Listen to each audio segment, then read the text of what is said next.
Актывісты БРСМ, студэнты, навучэнцы ліцэяў і каледжаў ушанавалі хвілінай маўчання памяць загінуўшых герояў.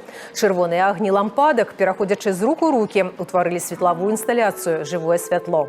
Акцыя стала данінай павагі пакаленню пераможцаў, якія адстаялі мир для нашчадкаў. Традиционно в акции принимает участие молодежь Гомеля от 14 до 31 года.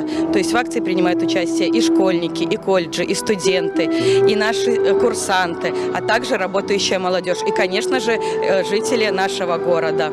Мы будем помнить о каждом ветеране, ведь сегодня они еще с нами, но наши дети, правнуки их уже не увидят. И поэтому наша задача – сохранить в памяти эти моменты и донести до своих родных и близких. Я считаю, что эти акции очень важны для молодежи, потому что каждый гражданин своей родины должен помнить о том, какой ценой досталась наша свобода и мирное небо над головой. Грамадзянска-патрыятычны флешмоб быў пачаты ў 2014 і штогод прырастае па колькасці удзельнікаў. Мерапрыемства заклікана нагадаць пра гераізм тых, хто ваяваў за вызваленне нашай краіны.